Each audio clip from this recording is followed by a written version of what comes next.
नमस्कार, कानुनका कुरा युट्युब च्यानलमा यहाँलाई स्वागत छ। हामी यो च्यानल मार्फत कानुनसँग सम्बन्धित विभिन्न विषयमा जानकारीमूलक भिडियो सामग्रीहरू राख्दै आएका छौं र तपाई हाम्रो यो च्यानलमा पहिलो पटक भिजिट गर्दै आइरहनु भएको छ र कानुन सम्बन्धमा विशेष जानकारी राख्न चाहनुहुन्छ या तपाईलाई विभिन्न कानुनी समस्याहरू रहेका छन् र ती समस्याहरूको समाधान चाहनुहुन्छ भने पनि हाम्रो यो च्यानललाई सब्स्क्राइब गर्नुहोला। भिडियो हेरिसकेपछि अन्त्यसम्म हेरिसकेपछि कमेन्ट गर्नुहोला, च्यानल सब्स्क्राइब गर्नुहोला। केही मन पर्यो भने लाइक गर्न सक्नुहुनेछ, शेयर पनि गर्न सक्नुहुनेछ भन्दै आउनु सुरु गरौँ आजको विषयवस्तुतर्फ। आज हामीले चर्चा गर्न लागेको विषय छ कैद बापत रकम तिर्न सकिने सम्बन्धी व्यवस्था।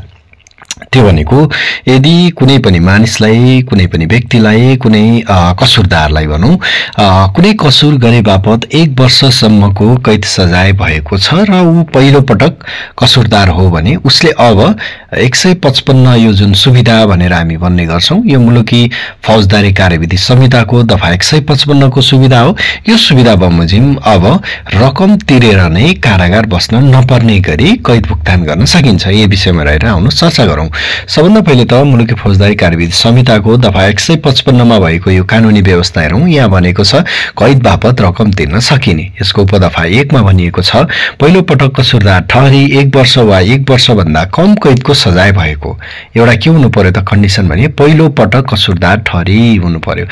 बारम्बार पटक पटक कसुरदार गर्ने व्यक्तिले यो सुविधा पाउँदैन। पहिलो पटक कुनै कसुरमा मानिस परेको छ र उसलाई 1 वर्ष वा 1 वर्ष भन्दा कमको कैद सजाय भएको छ भने मात्रै यो सुविधा पाउने भयो। त्यस्तो सजाय भएको कसुरदारले कैदको सट्टा त्यस्तो कैद बापत रकम लिई कैदबाट छाडिदिन निवेदन दिएमा अदालतले त्यस्तो रकम लिई कैदमा बस्नु नपर्ने गरी आदेश दिनुपर्ने छ भन्ने व्यवस्था रहेको पाइन्छ। यो भनेको यदि मानौं कुनै व्यक्तिलाई 1 वर्षसम्मको कैद सजाय भएको छ र उसले निवेदन दिनु पर्यो, ल म पहिलो पटक कसुर गरेको हो, मलाई 1 वर्षभन्दा कम कैद सजाय भएको छ, त्यसैले मैले यो सुविधा पाऊँ भनेर उसले माग गर्यो भने चाहिँ दिनुपर्ने छ भनेको छ। यसको अर्थ अदालतले दिन सक्ने नसक्ने भन्ने हुँदैन, दिनु नै पर्छ अथवा पाउने गरेको हुन्छ। यस्तो खालको सुविधा चाहिँ उक्त व्यक्तिले पाउँछ नै है।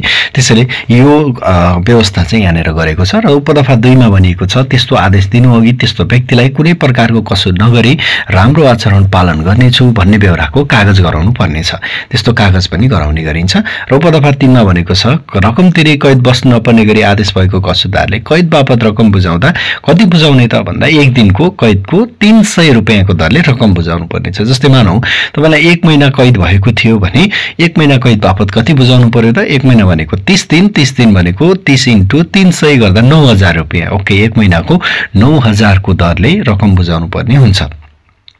कसैलाई 12 महिना अथवा ठ्याक्कै 1 वर्ष भएको छ भने कति हुने भयो त 12 नमा 108 1,08,000 जति बुझाउनु पर्ने भयो। ओके, उपदफा 4 ले भनेको छ उपदफा 1 बमोजिम कैद बस्न छुट भएको व्यक्तिले त्यसरी छुटेको मितिले 3 वर्षभित्र कैदको सजाय हुने कुनै कसुर गरेमा निजलाई पहिले भएको फैसला बमोजिमको कैद समेत थपी सजाय कार्यान्वयन गर्नुपर्ने छ। त्यो भनेको कुनै व्यक्तिले यस्तो सुविधा पाएर कैदमै बसेन, रकम तिरेर बाहिर निस्क्यो, तर उसले 3 वर्षभित्र कुनै त्यस्तै कसुर जन्ने कामहरू गर्यो भने चाहिँ त्यो उसले सुविधा पाएको कैद पनि जोडेर कार्यान्वयन हुन्छ भन्ने कुरा हो। ओके, अन्य जुनसुकै कुरा लेखिएको भए तापनि 1 वर्ष वा 1 वर्षभन्दा कम कैदको सजाय पाई थुना वा कैदमा रहेको विदेशी नागरिकले कैदको सट्टा रकम तिरी छुटकारा पाउन निवेदन दिएमा अदालतले दफा 159 को उपदफा 4 मा उल्लेख भएका कसुर बाहेक अन्य कसुरका कसुरदारलाई कैद सजाय बापत प्रतिदिन 500 रुपैयाँ, विदेशी हो भने चाहिँ केही शर्तहरू छन्, त्यो शर्त बाहेकका अन्यले 500 रुपैयाँ तिरेर पाउन सक्छ भन्ने कुरा चाहिँ यहाँनेर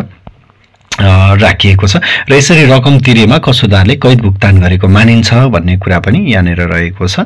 र त्यस्तो उसले जुन कागज गरेको हुन्छ त्यो आचरण पालन गरेन भने चाहिँ त्यस्तो आदेश जुनसुकै बखत अदालतले रद्द गर्न सक्छ। रद्द भयो भने पुरै सजाय फेरि कैदमा बसी भुक्तान गर्नुपर्ने छ भन्ने व्यवस्था यसमा रहेको पाइन्छ। यो दफा 155 को सुविधाको कुरा गरे मैले। यो भनेको के हो भने कैदमा कारागारमा बस्नु परेन। कसैलाई 1 वर्ष भन्दा कम कैदको सजाय भएको छ भने उसले दिनको 300 को दरले रकम तिरेर ऊ कैदमा नबस्ने गरी सुविधा पाउँछ यदि उसले अदालतमा निवेदन दियो भने। यसको चाहिँ ज्येष्ठ कुरा भनेको यही हो।